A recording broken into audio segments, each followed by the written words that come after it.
Hey everyone, welcome to my She-Hulk review, episode 2.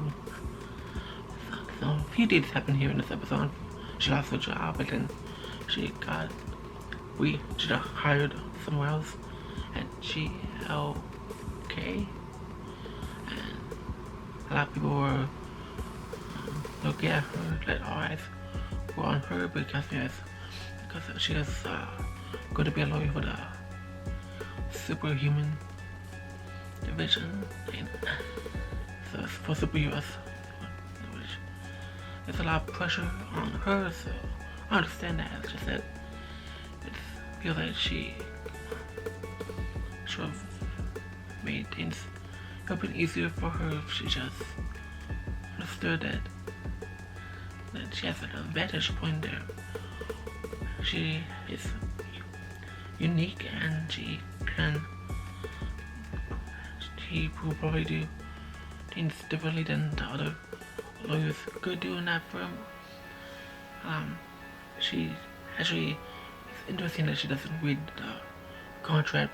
She just signs the agreement thing to be the lawyer at that firm. We see that a little bit earlier. Just what they want to point out is that apparently, like, people in LA, like, in this universe, it's episode, like, finding out what happened with the group person through the wall, and She-Hulk punching the lady, and so it feels like Bruce would have known about that one way or another then, instead of John telling Bruce. So that's something that may feel like it's unhonest. Like I said in the previous review, Jen doesn't feel guilty that she punched the lady into the wall, and if the lady was there's no word on that character's condition, if she injured, did she walk off or anything like that.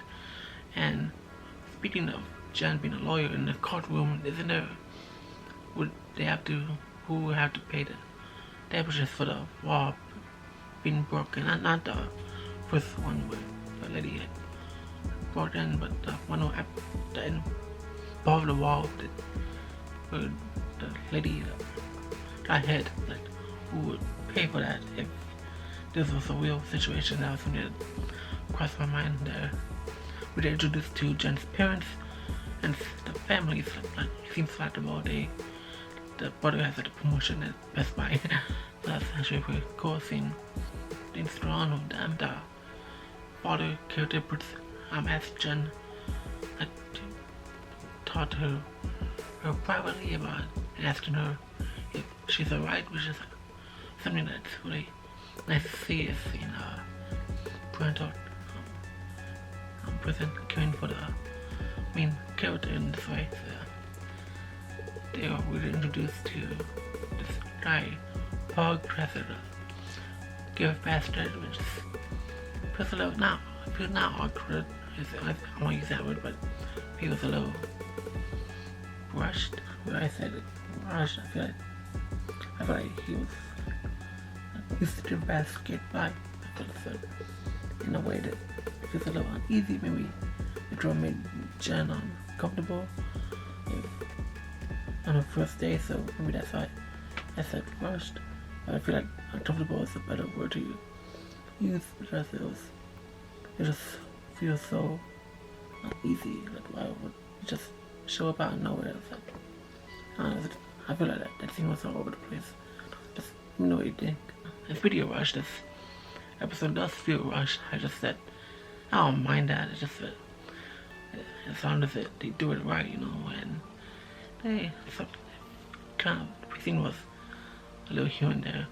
The thing with Bruce and Jen, they're talking to each other, but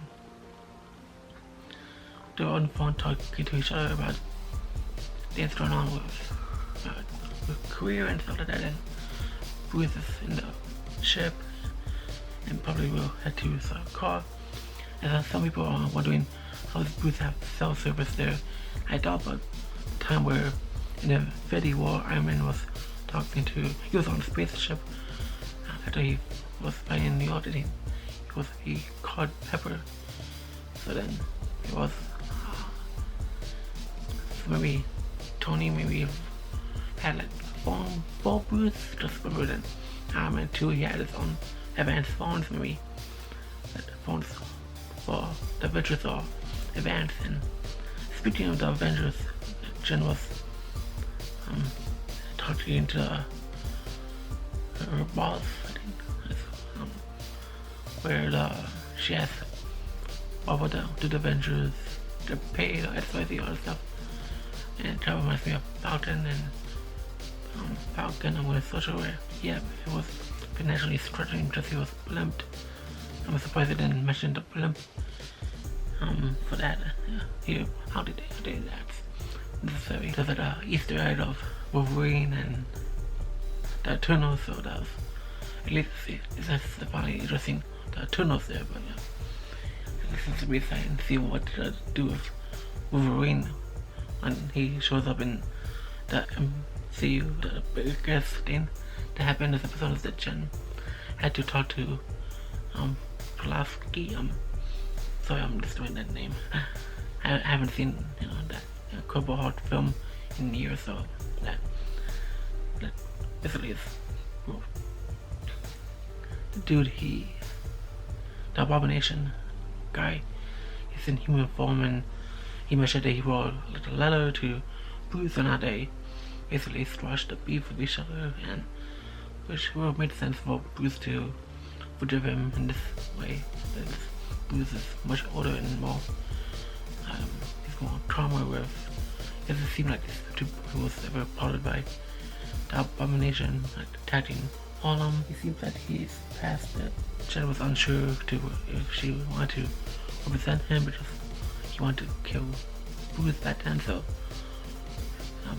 they met and they thought about it, and she thought about it, and she feels that she will go on with that case. And then we see that the Abomination was escaped, and now really is at one. Take him to the arena fight, and from that arena area in Shang-Chi. And the thing is that sometimes I feel like normally what I would have thought is would be that all events are happening at the same time. However, with Shang-Chi, the film, and She-Hulk is happening at the same time. However, the part of Bruce and with Shang-Chi and Captain Marvel, they are talking to each other, and Bruce has the arm brace because he snapped to bring the people back from the blimp. So the thing is that this show, She-Hulk, really messes with it kind of messed up the timeline, and that way it won't make sense, because then Shang-Chi would have like the win film. If you've seen the film, you know how he got that he would have to basically Juan would ask to join him to talk to Bruce about the rings, and then and Bruce had that inhibitor thing that he had in the first episode. So that really messes up the timeline. So a lot of people are going to be upset with the fact that they did like that, unless Bruce somehow went to the draw, came back and brought his arm. But that's not the case there. We see that in the end credit scene, it's just Jen is She-Hulk, and she's helping the family mount a TV, carry cans of water bottles, and just emptying her brother's car when he just tries to change the tire and stuff. Overall, this episode was it was something which I introduced. Basically, Jen, the biggest moment is the part where Jen talks to the Abomination dude, and I feel like that's really just a lawyer just to represent him. So she's recommended who represent him, so who knows what's gonna happen there. Let me know what you think about this timeline thing with, and also the fact that she has able to the fact that she didn't read her contract, that was something off of that. What do you guys think about that? Let me know. I'll see you guys next week for episode 3. Have a good day. Bye.